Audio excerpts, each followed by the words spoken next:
video kali ini, kita kembali belajar pada tema 9, subtema 3, muatan pelajaran, seni budaya, dan prakarya. Karya seni rupa daerah. Setiap daerah di Indonesia memiliki karya seni rupa. Ciri khas seni rupa daerah ditandai dengan latar belakang sejarah suatu wilayah yang kemudian memengaruhi corak tradisional pada karya seninya. Hal tersebut menjadikan Indonesia terkenal dengan karya kerajinan seni rupa daerahnya. Kerajinan seni rupa daerah juga mampu mengangkat potensi wisata dan ekonomi daerah. Motif karya seni rupa daerah bersifat turun-temurun dan menyesuaikan dengan letak geografis daerah masing-masing. Contohnya, pada masyarakat yang tinggal dekat dengan perairan, motif yang banyak digunakan yaitu motif air, hewan laut, kapal, dan sebagainya. Sedangkan masyarakat yang tinggal di dataran tinggi identik dengan motif-motif hewan atau tumbuhan. Berikut ini adalah beberapa contoh karya seni rupa daerah yang ada di Indonesia. Yang pertama, karya seni lukisan kamasan dari Bali.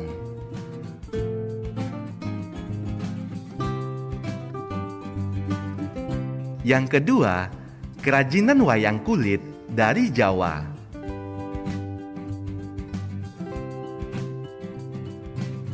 Yang ketiga, kerajinan ukiran kayu dari Jepara.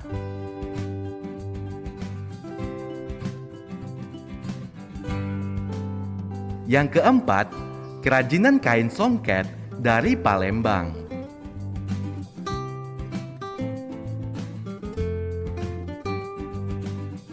Membuat karya seni rupa.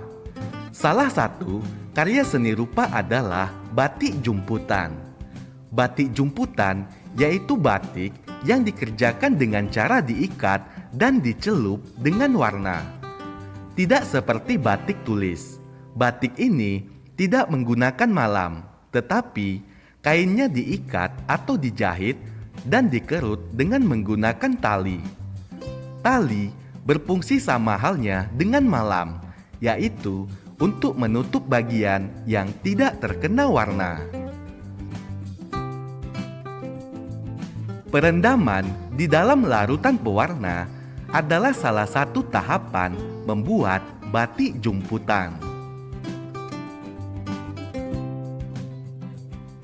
Berikut adalah alat-alat yang dibutuhkan untuk membuat batik jumputan.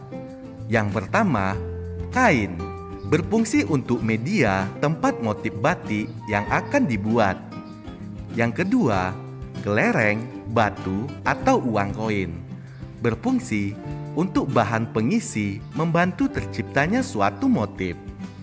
Yang ketiga, karet gelang atau tali kasur berfungsi untuk mengikat bagian-bagian kain yang tidak ingin diberi warna. Yang keempat, pewarna berfungsi untuk memberi warna pada kain batik sehingga menghasilkan suatu gabungan warna yang baik. Yang kelima, panci berfungsi untuk wadah saat proses pencelupan kain. Yang keenam, ember berfungsi untuk wadah membilas kain setelah diberi pewarna. Yang ketujuh, garam dan cuka berfungsi untuk memperkuat warna agar warna kain jumputan kuat dan tidak mudah luntur. Yang kedelapan, pensil berfungsi untuk membuat desain hiasan ke kain atau bahan yang akan dicelup ke dalam zat pewarna. Yang kesembilan, jarum berfungsi untuk menjelujur motif yang akan dibuat. Yang ke-10, gunting berfungsi untuk menggunting karet atau tali pada saat ikatan akan dibuka setelah proses pencelupan. Yang ke-11, sendok kayu berfungsi untuk mengaduk kain yang sudah diikat pada proses pencelupan. Teknik membuat batik jumputan. Motif dari batik jumputan terbentuk dari teknik ikatan dasar yang digunakan saat mengikat kain. Berikut beberapa macam teknik ikat pada pembuatan motif batik jumputan. Yang pertama, teknik ikat tunggal. Teknik ini dilakukan dengan cara menjumput dan mengikat bagian dasar kain. Motif yang terbentuk adalah bentuk lingkaran bergerigi. Yang kedua, teknik ikatan ganda. Teknik ini dilakukan dengan cara membuat kerutan pada pusat yang diinginkan. Motif yang terbentuk adalah beberapa pola lingkaran dengan jalur sesuai jumlah lingkaran. Berikutnya, teknik ikatan benda. Teknik ini dilakukan dengan cara mengikat benda pada bagian-bagian kain yang ingin diberi motif.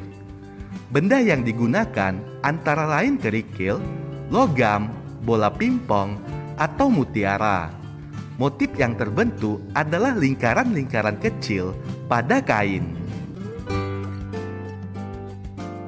Membuat batik perintangan.